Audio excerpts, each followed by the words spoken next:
ಕೇಂದ್ರ ಸಚಿವ ಕುಮಾರಸ್ವಾಮಿ ವಿಧಾನಸಭೆ ಹಾಗೂ ವಿಧಾನ ಪರಿಷತ್ನಲ್ಲಿ ಬಿಡದಿ ವಿಚಾರ ಸದ್ದು ಜೋರಾಗಿರುತ್ತೆ ಅನ್ನೋದರ ಸುಳಿವನ್ನ ಕೊಟ್ಟಿದ್ದಾರೆ. ಆದ್ರೆ ಸಿಎಂ ಡಿಕೆ ಶಿವಕುಮಾರ್ ನಾವು ಉತ್ತರಿಸೋದಕ್ಕೆ ರೆಡಿ ಇದ್ದೀವಿ ಅಂತ ಹೇಳಿದ್ದಾರೆ.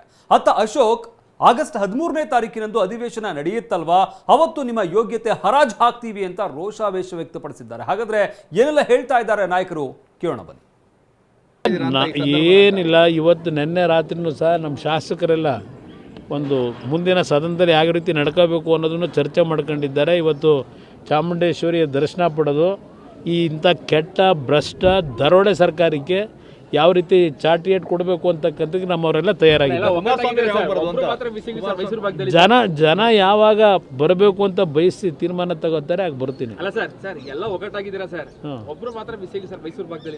ಇಲ್ಲ, ಅವ್ರು ದೊಡ್ಡವರು ಇದ್ದಾರೆ, ಅವ್ರು ಭಾಳ ಕೆಲಸ ಇದೆ, ಅವರಿಗೆ ಬಿಟ್ಟಿದ್ದೀವಿ, ಅದಕ್ಕೆ ಬೇರೆ ಕೆಲಸ ಮಾಡ್ಲಿಕ್ಕೆ ಬಿಟ್ಟಿದ್ದೀವಿ.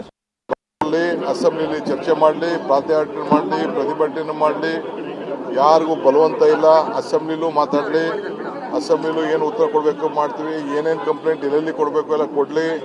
ಅವಕ್ಕೆಲ್ಲ ಯಾವ ಸಂದರ್ಭದಲ್ಲಿ ಏನು ಉತ್ತರ ಕೊಡಬೇಕು ಕಾನೂನು ಕೊಡ್ತದೆ.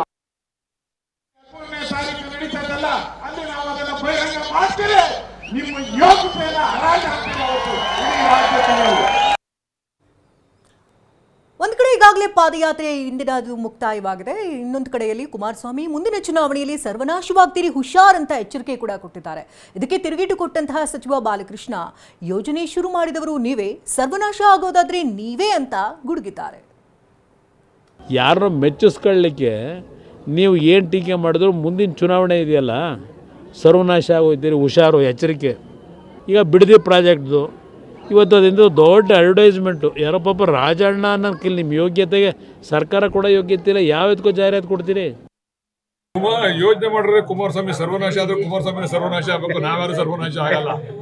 ಅವ್ರೇನು ಸರ್ವನಾಶ ಆಗಬೇಕು ಅಂತ ಹೇಳಿದ್ರೆ ಚಾಮುಂಡಿ ಮುಂದೆ ಯೋಜನೆ ಮಾಡಿದವ್ರು ಯಡಿಯೂರಪ್ಪ ಕುಮಾರಸ್ವಾಮಿ. ಆ ತಾಯಿ ನೋಡ್ಕೊಳ್ಳಿ, ನಾವೇನು ಅವ್ರ ಬಗ್ಗೆ ನಾವು ಹೇಳೋದು ಬೇಡ, ಹಂಗೆಲ್ಲ ಮಾತಾಡಬಾರ್ದು. ಒಬ್ಬ ಹಿರಿಯ ಸಚಿವರಾಗಿ, ಕೇಂದ್ರ ಮಂತ್ರಿಗಳಾಗಿ ಹಂಗೆಲ್ಲ ಸರ್ವನಾಶ ಆಗಬೇಕು, ಅದೇನೋ ಇದಕ್ಕೆ ನುಗ್ಬಿಡಿ ಅಂತ ಸ್ವಲ್ಪ ಬಾಲಿಶವಾಗಿ ಅವ್ರು ಮಾತಾಡ್ತಕ್ಕಂಥದ್ದನ್ನ ಬಿಡಬೇಕು.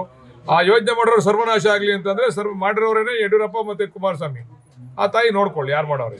ಸರ್, ಈಗ ನಮಗೆ ಹಾಗೂ JDS ವಿರುದ್ಧ ಮಾತಾಡೋದಕ್ಕೆ ಹಲವಾರು ಸಚಿವರನ್ನ ಬಿಟ್ಟಿದ್ದಾರೆ ಅಂತ ಆರೋಪ. ಯಾರನ್ನ ಬಿಟ್ಟವ್ರಿ, ಯಾಕೆ ಬಿಟ್ಟವ್ರಿ? ಇರೋ ವಿಚಾರ ಹೇಳ್ತೀವಿ, ತಪ್ಪಿದ್ರೆ ಹೇಳಿ ನಮಗೆ. ಏನು ನಾವೇನು ಎಳೆ ಮಕ್ಳ? ನಾವು ಅವ್ರ ಜೊತೆ ಬೆಳೆದಿರೋರಪ್ಪ, ಅವ್ರ ಕತೆ ಎಲ್ಲ ಗೊತ್ತು ನಮಗೆ. ಸರ್ವನಾಶ ಆಗುತ್ತೆ ಅಂದ್ರೆ ಪಕ್ಷ 2008ಕ್ಕೆ ಅಂದ್ರೆ ನೀವು ಸರ್ವನಾಶ ಆಗ್ತೀರಾ ಅಂತ ಕೊಟ್ಟಿದ್ದಾರೆ. ನೋಡೋಣ ಯಾರು ಆಗ್ತಾರೆ ಅನ್ನೋದು 2028ಕ್ಕೆ ಯಾರ್ಯಾರು ಏನೇನು ಆಗ್ತಾರೆ ಅನ್ನೋದನ್ನ ಕಾದು ನೋಡೋಣಂತೆ. ನಮ್ಮ ಕೈಲಿಲ್ಲ, ದೇವ್ರ ಕೈಲಿರೋದು. ಅವರು ಪಾಪ ಇವತ್ತು ಯಾವುದೋ ಲೋಕದಲ್ಲಿದ್ದಾರೆ, ಆ ಲೋಕದಲ್ಲಿ ಇಡೋದನ್ನ ಇಳಿಸ್ತಾರೆ ಜನ. ರೈತರ ಬಗ್ಗೆ ಈ ಭಾಗದಲ್ಲಿ ಮತ ಕೊಟ್ಟಂತ ಹೆಣ್ಣು ಮಕ್ಕಳು ಕಳೆದ ಚುನಾವಣೆಯಲ್ಲಿ ಮತ ಕೊಟ್ಟಿದ್ದಕ್ಕೆ ಅವ್ರು ಭಾಳ ಹಾಳು ಮಾಡ್ಲಿಕ್ಕೆ ಏನು ಹೊಟ್ಟಿದ್ದಾರೆ. ರೈತರ ಭೂಮಿನ ವಶಪಡಿಸ್ಕೊಳ್ಳೋದಕ್ಕೆ ಇವತ್ತು ಯಾವ ಪುರುಷಾರ್ಥಿಗೆ ಮಾಡ್ತಾ ಇದ್ದಾರೆ, ಯಾರಿಗೆ ಮಾಡ್ತಾ ಇದ್ದಾರೆ? ಏನು ರೈತರು ಬೇಕು ಅಂತ ಕೇಳೋರ? ಇವತ್ತು ಅಲ್ಲೆಲ್ಲ ಪಕ್ಕದ ಏನೋ ಇವತ್ತು ಹೇಳ್ತಾರೆ 3 ಕೋಟಿ ಕೊಡ್ತೀವಿ. ಏನಿದ್ದು ವ್ಯಾಪಾರ? ಏನು ಪ್ರತಿ ವಾರಕ್ಕೆ ಏನು ರೇಟ್ ರೈಸ್ ಮಾಡ್ತಾರ? ಅಲ್ಲಿ ಪಕ್ಕದಲ್ಲಿ ಈಗಲ್ಟನ್ನಲ್ಲಿ ಆ ಖರಾಬ್ ಭೂಮಿನ 12 ಕೋಟಿ ಫಿಕ್ಸ್ ಮಾಡ್ತಾರೆ. ಈಗ ಅದ್ಯಾರೋ ಆ ಫಿಕ್ಸ್ನ ಒಪ್ಪಿಗೆ ಕೊಟ್ಟಂಥ ಒಬ್ಬರು ಮಾಜಿ ಇವ್ರನ್ನ ಇಲ್ಲಿ ಈಗ ಸಮಿತಿ ಮಾಡ್ತಾರಂತೆ. ಅವ್ರನ್ನ ಎಷ್ಟಿಡ್ತಾರೆ? ಹೀಗಾಗಿದ್ರು ದುಡ್ಡನ್ನ 10 ವರ್ಷದಿಂದ 12 ಕೋಟಿ ರೇಟ್ ಸರ್ಕಾರ ಫಿಕ್ಸ್ ಮಾಡಿದ್ರು. ಇದೇ ಶಿವಕುಮಾರ್